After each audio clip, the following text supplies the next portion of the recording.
Yeah, grass. So I've got all my stuff set out here. Aside from my goo, my race goo, my energy goo, that'll be.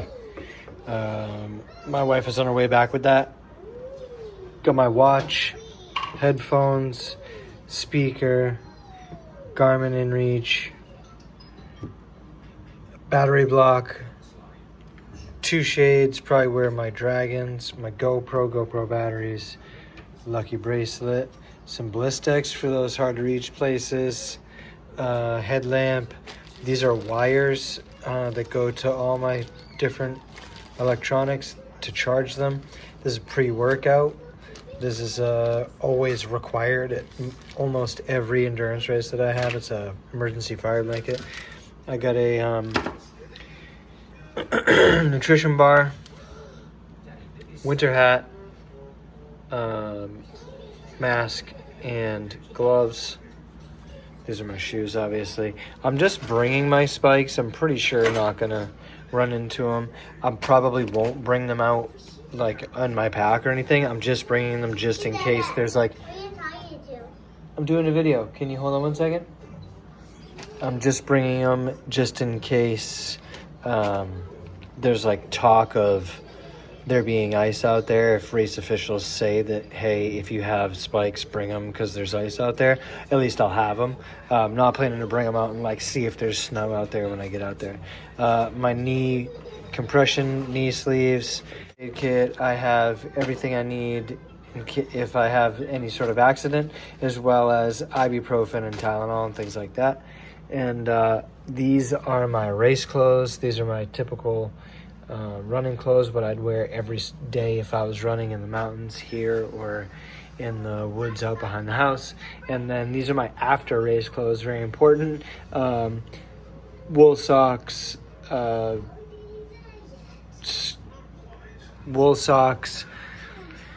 sweatpants, hoodie, comfy t-shirt. That's just a necessity afterwards. Bring those in my slippers, and I'm basically good with everything I've got here.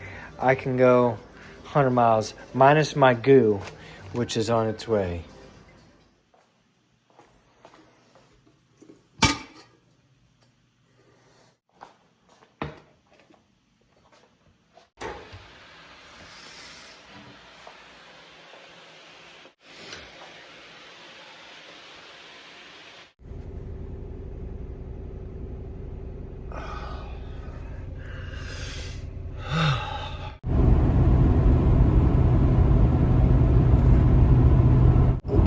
I get up as fast as I can. I scream.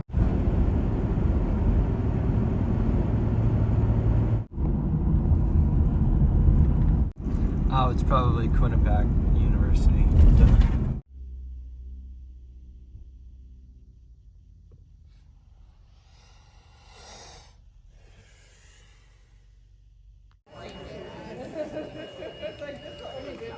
All right, we're here.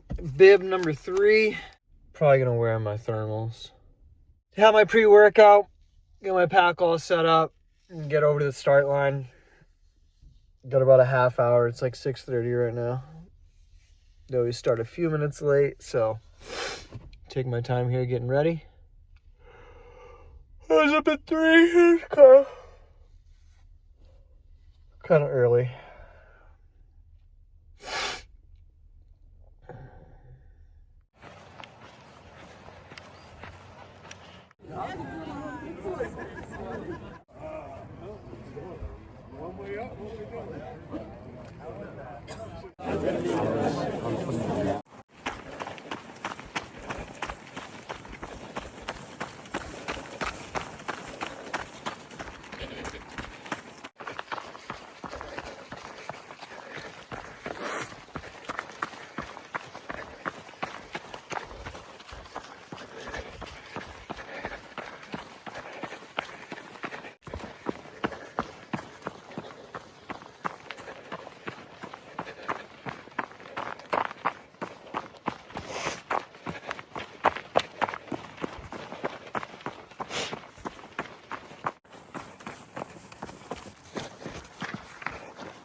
So I got nobody behind me for a few.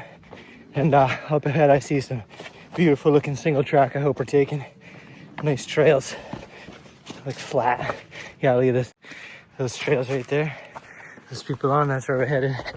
Much nicer than trying to run in this shit. This is gonna be sick. I'm about 8 miles in. Absolutely beautiful out here in Harmon, Connecticut, Hammond, wherever we are. Gorgeous day to run a 50K. Let's do it. Sleeping Giant 26. Hell yeah. Feeling good. Of course, I'm only 6 miles in, but I hear music. I don't know if that's where we're headed, but it seems kind of soon. But yeah, maybe I'm not. Maybe I'm tripping. But I definitely hear music.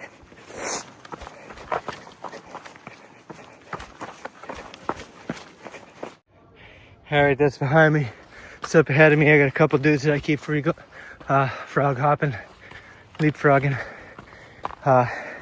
This is the thing about Connecticut is it gets really steep out of nowhere. You know, it's like you're running flat or downhill and then all of a sudden you go straight uphill. So, had my first pee stop and my first call to the family. So, coming to the stairs. Stairway to heaven here. This guy behind me is pretty fast, but there's other people catching up. I gotta go.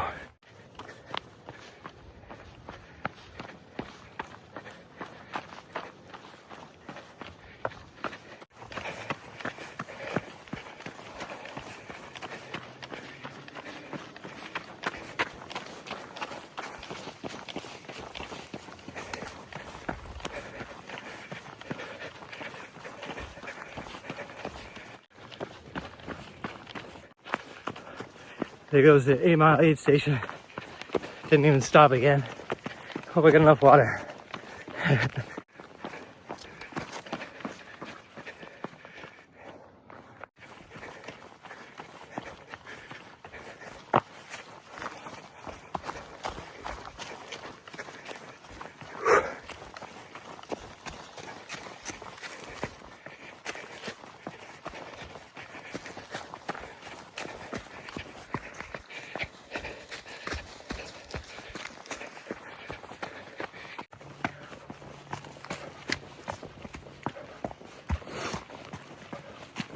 If you know, you know.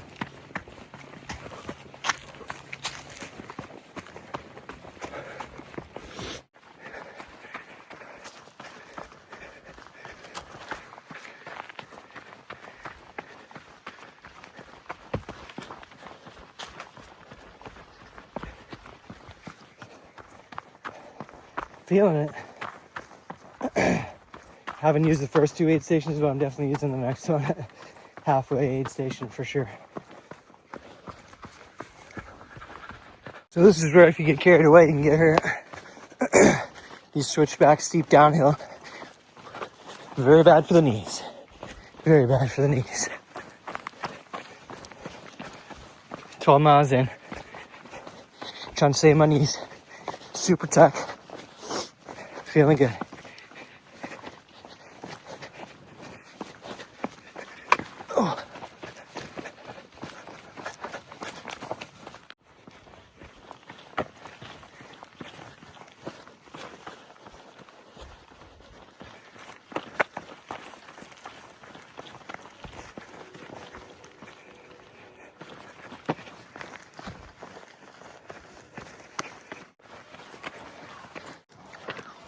This fucking thing again. Oh man.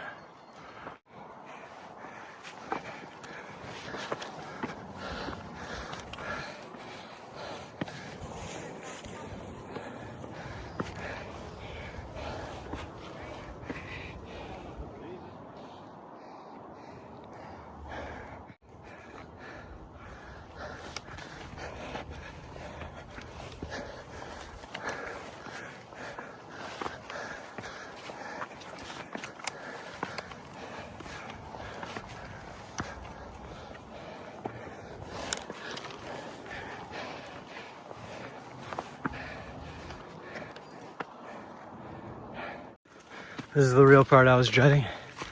These fucking stairs. There's like 2 sets of them.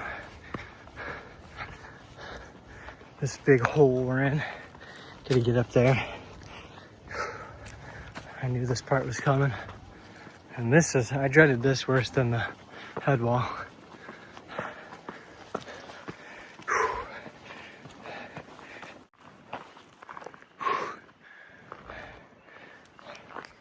Phone and watch are both gonna die. Problem with my Enduro 2, it's supposed to be 48 hours tracking, but it's at 0 battery and was dead just a second ago. I turned it back on, but didn't even last this race. So we're gonna have to work that out for next race. But yeah, the worst is over. Back around to the last checkpoint we just went to. I think I'm at like, damn, my phone just died. I mean, my watch just died. I'm at like mile 25 or 26 or so, probably 26. So this will be it until I get to my truck.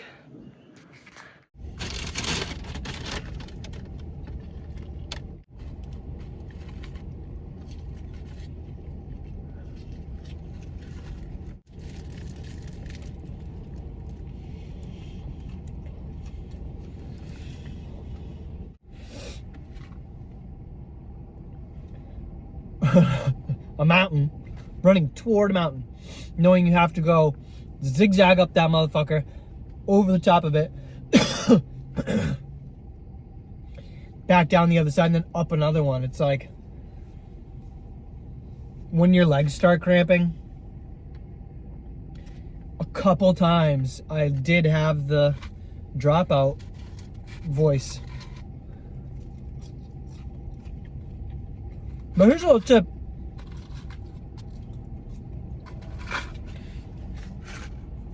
For people who are worried about running this far, ultramarathons further than a marathon.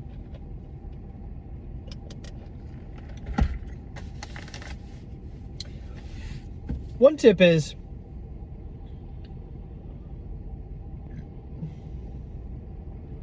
tell everybody you're doing it.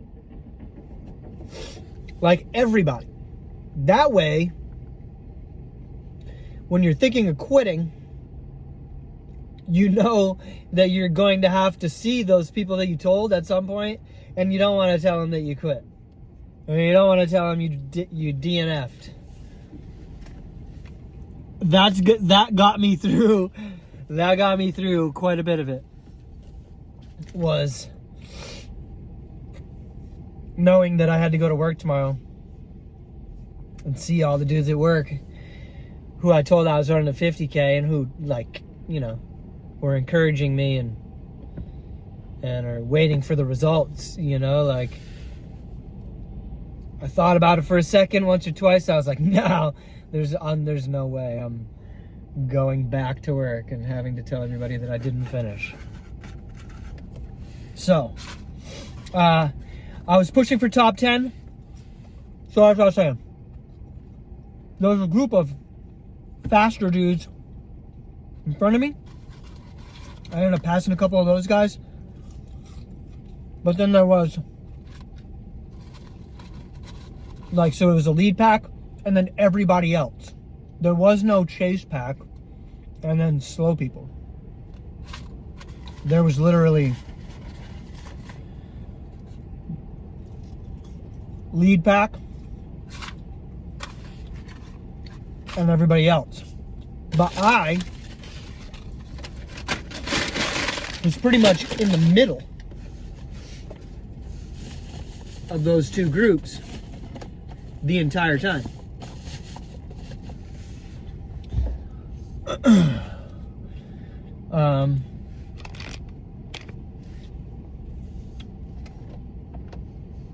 Hold on.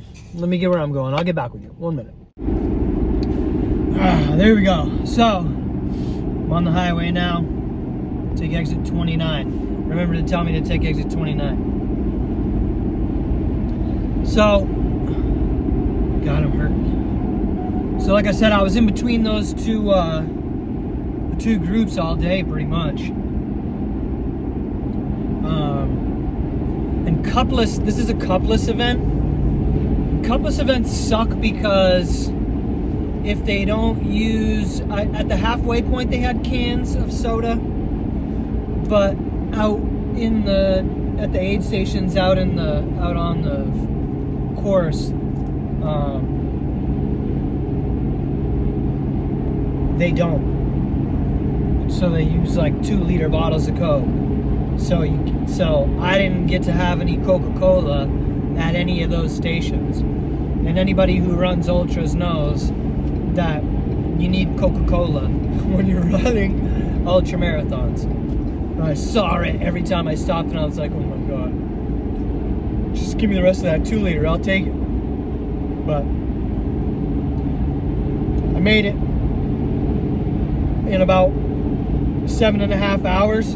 Like I said, I'm upset that my Garmin Enduro 2 died. She's getting kind of old. Like I said, it should track. It says that like if you're doing navigation, GPS tracking, it'll track you for 48 hours, but it didn't last. I don't know if I was playing music on my phone, so I don't know if like that had something to do with it too.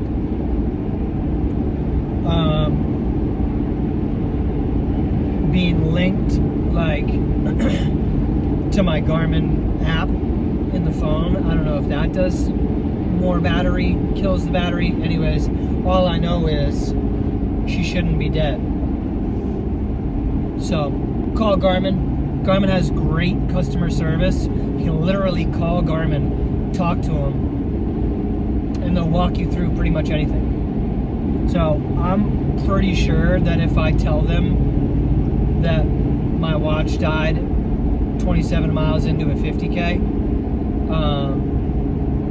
I could probably send this thing in and get a brand new one. So like I said, in between the two groups, I had a lot of cramping. I tried my best to eat as much salt as possible. Had a bunch of Fritos. Every time I stopped, I'd grab some chips. Super salty.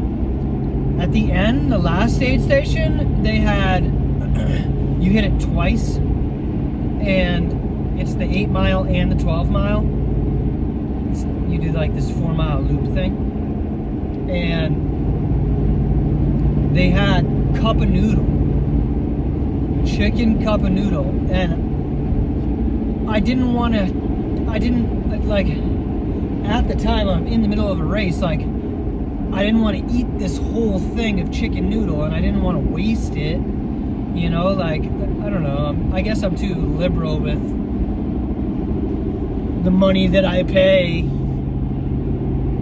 We all pay these crazy fees to run these ultras because of, like, 4 aid stations, right? We pay for our food on the aid stations. We pay to have aid stations. That's where all our money's going, really. I mean, 50% of it probably gets kicked up to the people who put the race on, and then the rest of it goes to, you know, the food at every aid station, and especially back at the start finish. But yeah, I'm a little disappointed with the medals. Like this is, so it's a cool medal. I get it. It's cool. It's a cool design, but it's wooden. Like, it's wooden and it's on a string. Like, okay, the string isn't a big deal, but I don't know. It was only $95 to enter this, so I guess I can't complain that the medals are wooden. But I was kind of counting on a metal, if that makes sense. But other than that, this is a really good race. The trail is pretty well marked. There was a couple of questionable places, but you're really just trying to find that, trying to get to that castle. So you run the road all the way down to the end of the course. But yeah, on my way home now. We got 9 weeks until Chikarwa endurance race. It's only a 14er, so that'll be pretty good. That'll be a fun time. You know, like, I really do like to have fun out here. You know, but when you're doing 30 miles or 50 miles, you get to a point when it's not super fun anymore, unless you like being in pain. And I mean, I love pushing myself, so maybe I hate it at the time. Maybe it sucks at the time when you're thinking it's over. But at the same time, I run across every finish line. I don't know what it is, but it's like that adrenaline of knowing you're gonna finish gets me every time. I'm faster on the start and the finish. But yeah, great run, Sleeping Giant 2026, 50K, 32 miles. Now I got 2 hours home. It's 2.5 hours here. Got 2 hours left. Finish my berg.